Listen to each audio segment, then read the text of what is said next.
in the vast open plains where the horizon seemed endless and the sunsets painted the sky in strokes of gold and crimson, there lived a woman whose life had been shaped by silence, duty, and a secret longing she never dared to confess.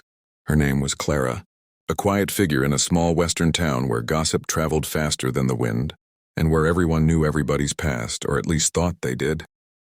Clara was admired for her grace and kindness, but behind her gentle smile was a truth she had hidden from the world. She had never been kissed.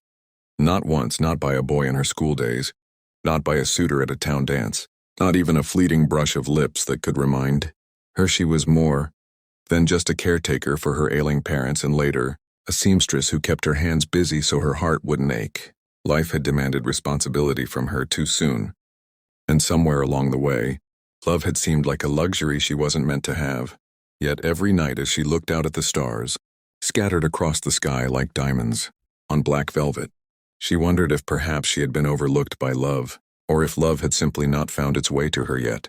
Then came the day everything changed. The day a cowboy rode into town with dust on his boots, strength in his stance, and eyes that seemed to carry both storms and sunshine.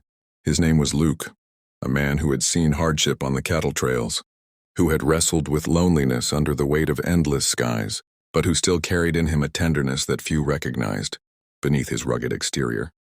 Their first encounter was ordinary enough.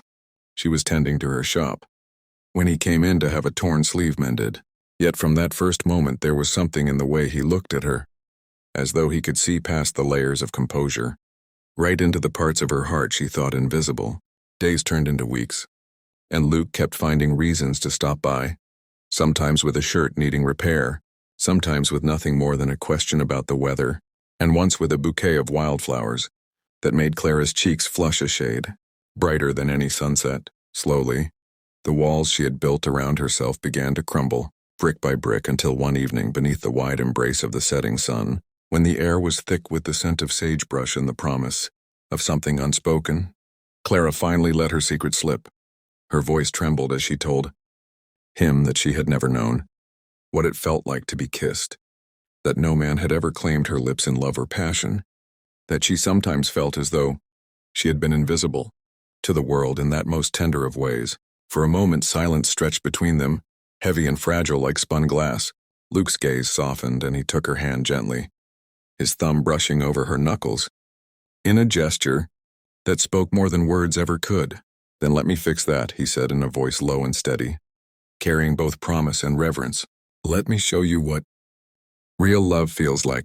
And before Clara could retreat into the safety of hesitation, he leaned closer, the brim of his hat brushing against her hair, his breath warm against her skin, and he kissed her with a tenderness that was at once fierce and fragile, like fire held gently in the palm of a hand. It was not just a kiss of lips, but a kiss of souls, a connection that told her she had not been forgotten by love, but rather saved for a moment such as this. The world seemed to fall away, the rustle of the prairie grass, the chirp of the crickets, the distant howl of a coyote, all fading into silence as if the universe itself bowed to the sanctity of that kiss. Clara's heart raced, her hands trembling as she clung to him, not out of fear but out of wonder, as if she were afraid the moment might dissolve into dream. When at last they parted, Luke rested his forehead against hers, whispering that she deserved every ounce of love the world could give, and that he intended to spend as long as he was able proving it to her. For Clara, that kiss was not just the first, it was a rebirth, a promise, a reminder that love is never too late, that the heart does not wither with time, but only waits for the right hands to awaken it. From that day forward, her world was no longer gray with routine, but colored with the hues of passion, trust, and companionship.